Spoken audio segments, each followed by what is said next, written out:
വയനാട് മുട്ടിൽ മരമുറി കേസിൽ അഗസ്റ്റിൻ സഹോദരന്മാർക്ക് തിരിച്ചടി. തടികൾ കണ്ടുകെട്ടിയ വനം വകുപ്പ് നടപടിക്കെതിരെ പ്രതികൾ നൽകിയ അപ്പീൽ ജില്ലാ കോടതി തള്ളി. സർക്കാരിൽ നിക്ഷിപ്തമായ മരങ്ങളാണ് മുറിച്ചത് എന്ന വനം വകുപ്പിന്റെ വാദം കോടതി അംഗീകരിച്ചു.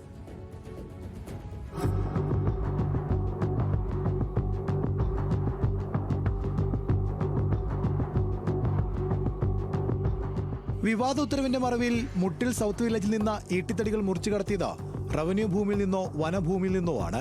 ഈ മരങ്ങൾ സർക്കാരിന് നിക്ഷിപ്തമാണ്. തടികൾ കണ്ടുകെട്ടിയ വനംവകുപ്പിന്റെ നടപടി ശരിവെച്ചുകൊണ്ടാണ് അഡീഷണൽ ജില്ലാ കോടതിയുടെ ഉത്തരവ്. പ്രതികളായ ആന്റോ അഗസ്റ്റിൻ, റോജി അഗസ്റ്റിൻ, ജോസുകുട്ടി അഗസ്റ്റിൻ എന്നിവരുടെ വാദങ്ങൾ കോടതി തള്ളി. പട്ടയം ലഭിക്കുന്നതിന് വർഷങ്ങൾക്ക് മുമ്പ് തന്നെ അത് റിസർവ് ചെയ്തു വെച്ച മരങ്ങളാണ് ഈ ആളുകൾ മുറിച്ച് കടത്തിയത്.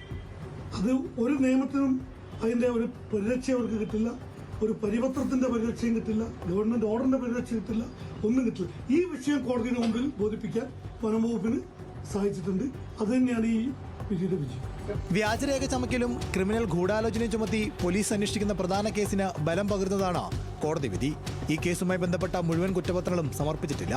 വനംവകുപ്പും സമാന്തരമായി കേസുകൾ എടുത്തിട്ടുണ്ട്.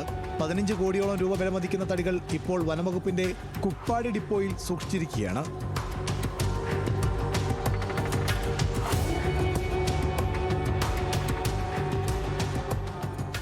ന്യൂസ് മലയാളം, വയനാട്.